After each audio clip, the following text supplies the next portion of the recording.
Eu até estava vendo agora há pouco não sei se a gente pode abrir aqui, mas o Nostradamus americano falando a respeito da vitória de Kamala Harris. Né? Sempre as pessoas gostam de falar sobre isso. Vão dar a vitória a Kamala Harris.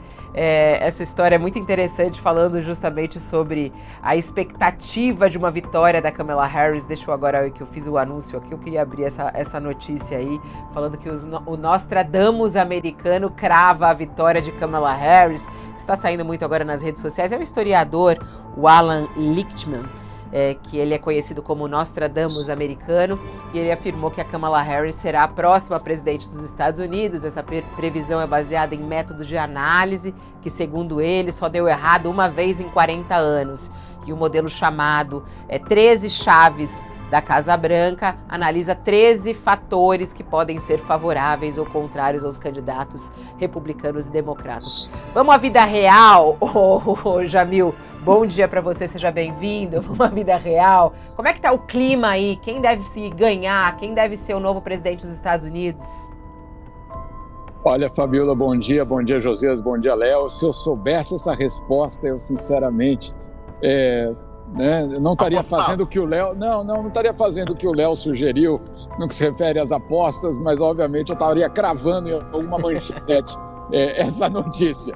Mas olha, é um dia curioso, né? Porque é um dia completamente normal. Eu acabei de deixar meus filhos na escola, né? Não é um dia que o comércio para ou que o país para. Claro que para, mas no final do dia, quando, claro, a apuração começa. Mas vamos só colocar aqui os números. Em primeiro lugar, como você falou, a eleição, ela na verdade termina hoje, né? Ou pelo menos a parte da votação. Vamos ver se ela de fato termina. Eu até brinquei hoje com alguém hoje de manhã dizendo, talvez seja aquele dia que não vai ter fim, né? Vamos ver exatamente para qual direção ela vai. Mas até o final do dia de ontem, 81 milhões de americanos já tinham votado, né? Então, uma eleição que tem mais ou menos 155 milhões de votos, é basicamente a metade ou mais da metade dos eleitores que já foram às urnas de forma antecipada ou mandaram pelo correio os seus votos. Então, de fato, é uma eleição que hoje ela se encerra.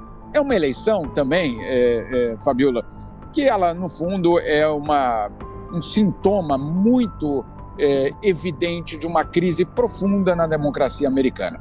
Eu trouxe ontem, na verdade já durante a madrugada, que foi quando saiu esse relatório, um levantamento mostrando que só na conta de Elon Musk, o bilionário dono da plataforma X, as mentiras, a desinformação, as teorias conspiratórias, elas circularam para um total de 2 bilhões, ou as visualizações dessas mentiras, basicamente chegaram a 2 bilhões de cliques, de visualizações.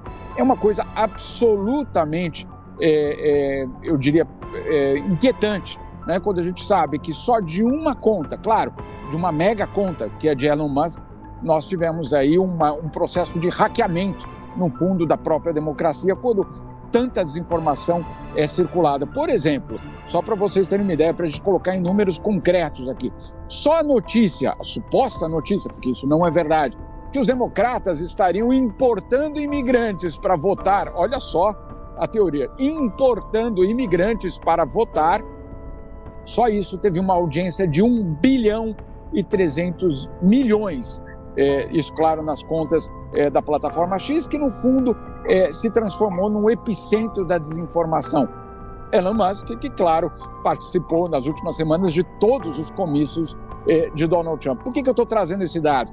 Porque, sim, a eleição acontece hoje, sim, eu passei por vários centros de votação aqui, de sessões de votação, depois eu vou para vários deles, mas o fato é que a democracia americana está sendo testada, talvez, de uma forma inédita. Primeiro, por conta da quantidade de desinformação. Segundo, por conta do fato de nós estarmos vendo aí uma pessoa que foi indiciada, né, tem todo um processo, vários processos contra Donald Trump, e mesmo assim está na corrida e pode ser eleito. E, claro, a grande preocupação é em relação ao questionamento. Será que Donald Trump vai ser vai aceitar uma derrota ou não. Enfim, é um dia de teste, não apenas para Kamala Harris ou para o Donald Trump. No fundo, esse é um grande teste das democracias ocidentais. O que acontece hoje aqui neste país vai ter uma repercussão direta nas democracias de vários lugares do mundo. Eu diria na democracia ocidental, terá um impacto, sim, importantíssimo no Brasil e tem, claro, um ar, eu diria, um pouco de crise existencial, viu, Fabiola?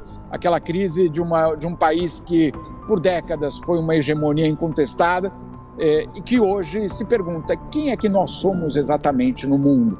Essa é a pergunta que eu ouço muito sendo colocada aqui, com outras palavras, um pouco constrangido, mas é essa pergunta, né? Uma ex-potência, vamos dizer assim, incontestável, que hoje tem o seu lugar absolutamente questionado no mundo e na própria sobrevivência da democracia. Ô Jamil, todo mundo fica se perguntando quando que a gente vai ter o resultado exato dessas eleições, né? Dizem que o resultado mesmo, confirmado, somente no domingo. Qual é a expectativa? Até na nossa página agora aqui no UOL, tá falando sobre a primeira urna apurada, né? E que mostra um empate entre Kamala e Trump, né? Tem até aqui essa artezinha que eu achei interessante aqui, ó. 3 votos para cada um na primeira urna apurada. E é muito curioso, né? Porque a gente vai vendo lá a apuração dos votos dos Estados Unidos totalmente diferente, os votos muito diferentes aqui do Brasil. As pessoas têm muita dificuldade de entender isso. Explica pra gente quando que deve sair o resultado das eleições americanas. É só pro domingo mesmo?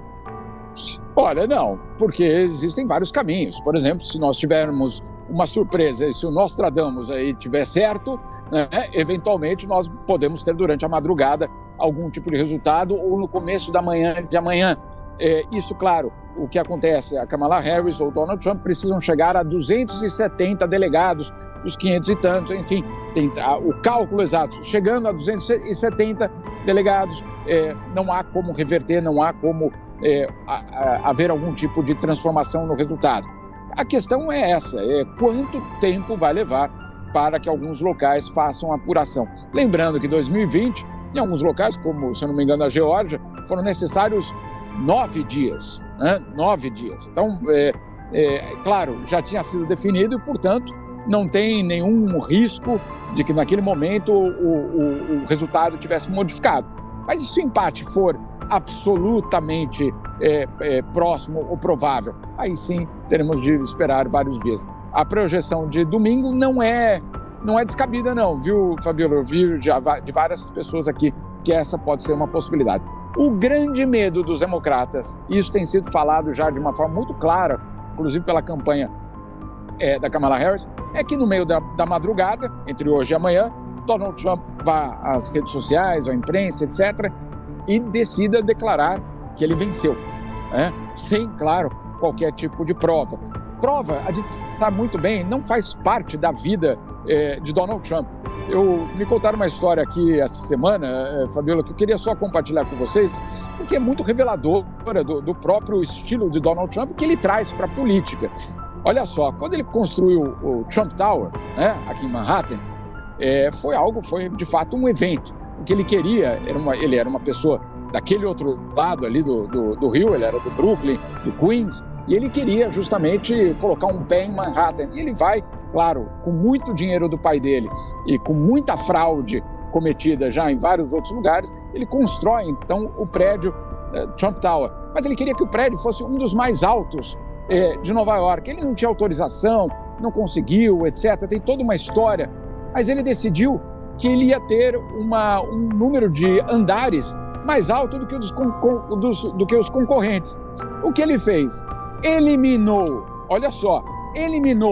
justamente do quadro dos andares do elevador, vários dos andares. Ele pulava número, né? Então, assim, você não tem o andar 7, 8, 9, 10, 11, 12. Você vai direto para o 20º, quando na verdade não é o 20º. Ou seja, a própria construção do prédio, que é o símbolo do seu império, é uma fraude, né?